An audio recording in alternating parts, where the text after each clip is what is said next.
It is impossible for a man to learn that which he thinks he already knows. Epictetus.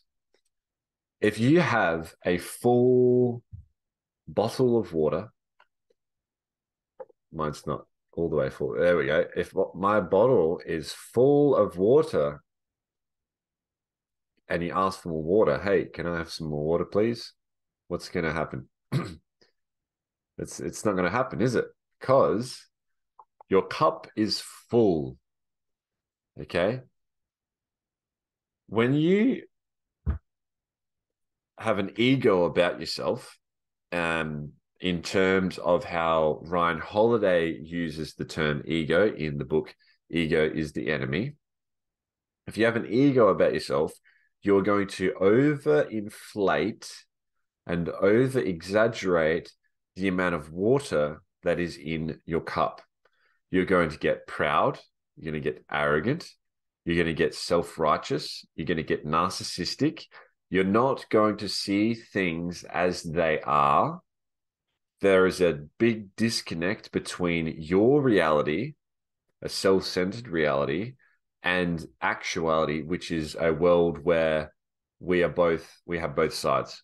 So a great mentor of mine, John Demartini, has the affirmation and the saying and the principle: take no credit, take no blame, just keep focus on chief aim. The name of the game is thank you, I love you. So this is a phrase that represents love and gratitude.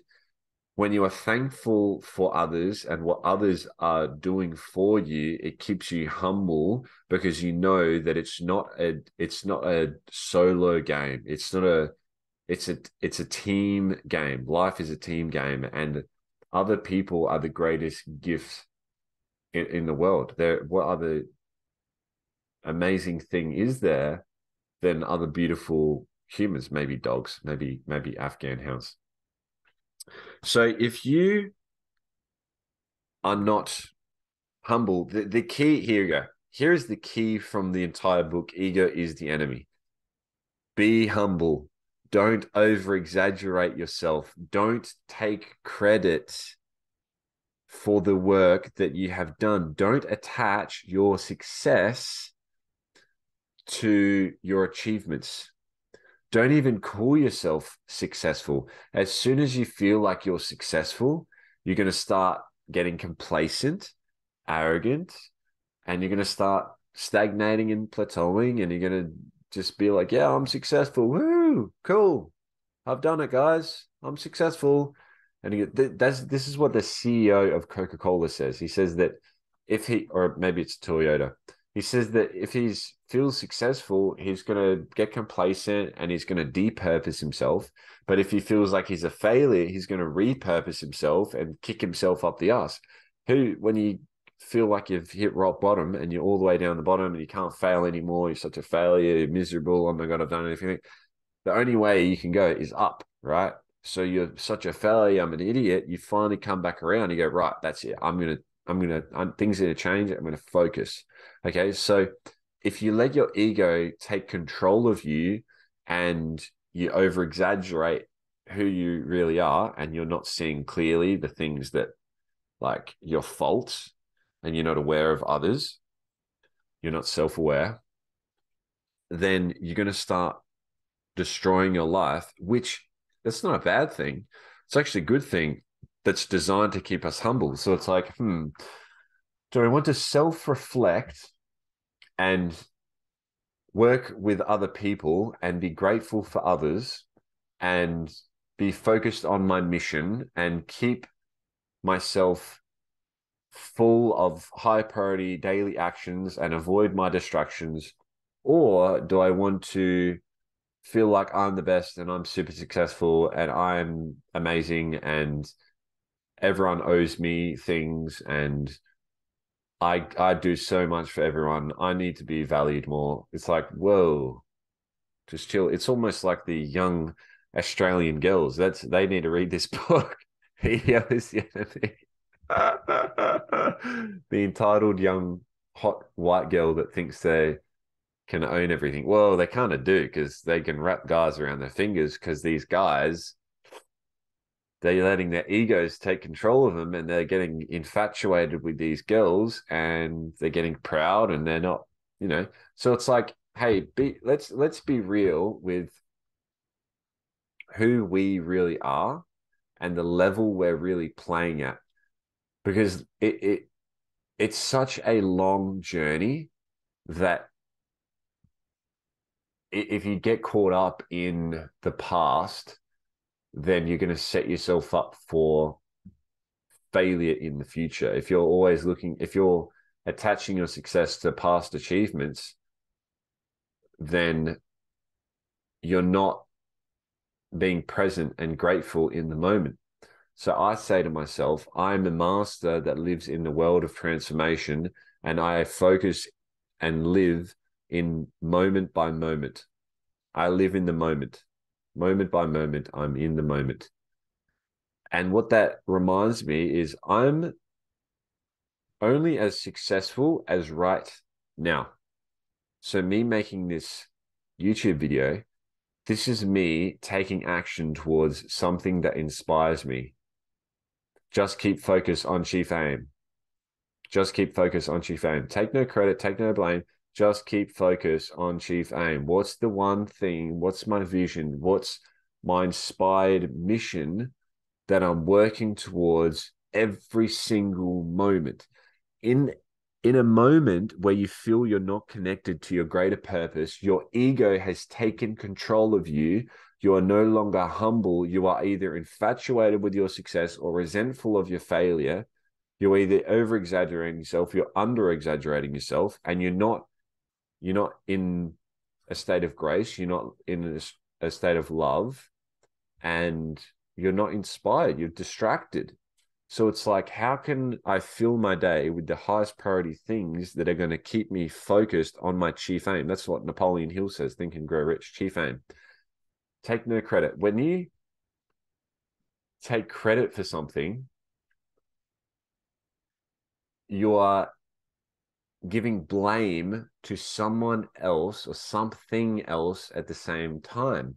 If you get in this sort of mode, this way of thinking of, okay, if something good happens, oh, who was it?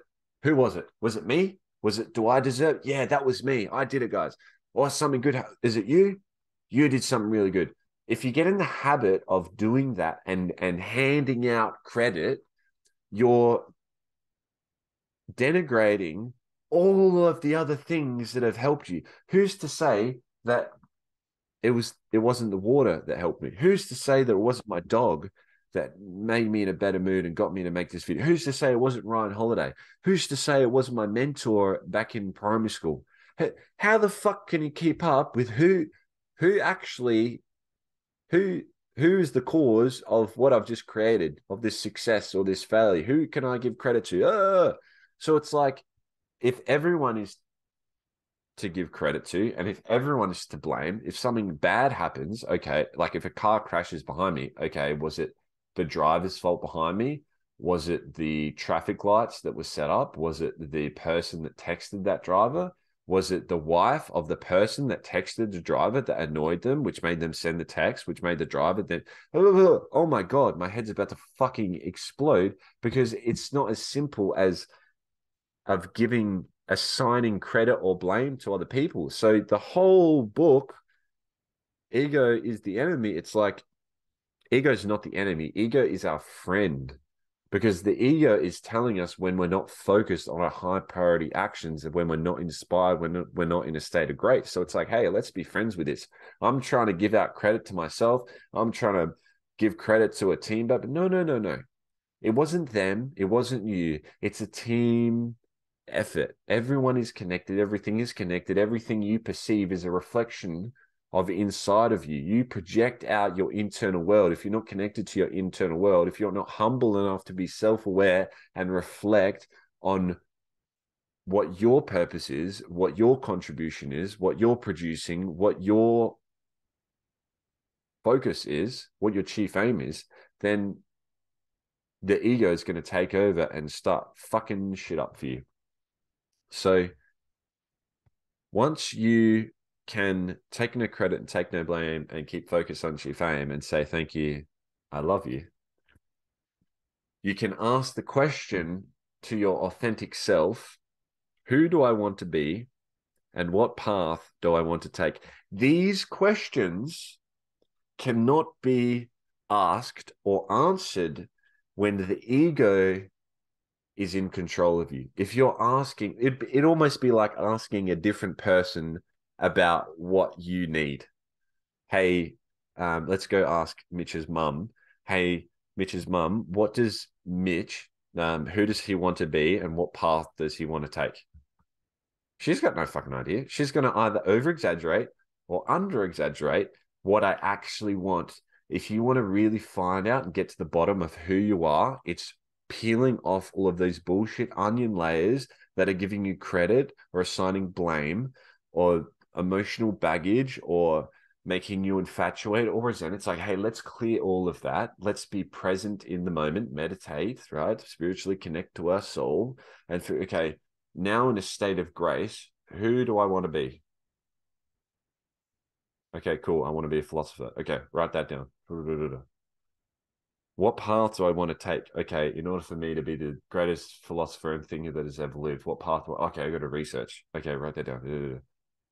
Oh my God, in order for me to make those things come true, it's going to take consistent actions every single day for the rest of my life, moment by moment.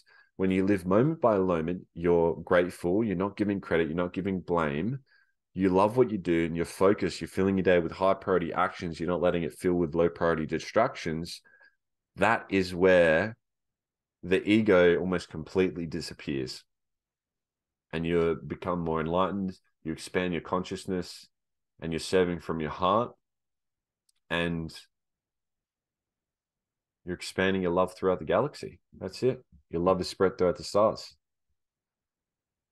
That is Ego is the Enemy by Ryan Holiday. Subscribe.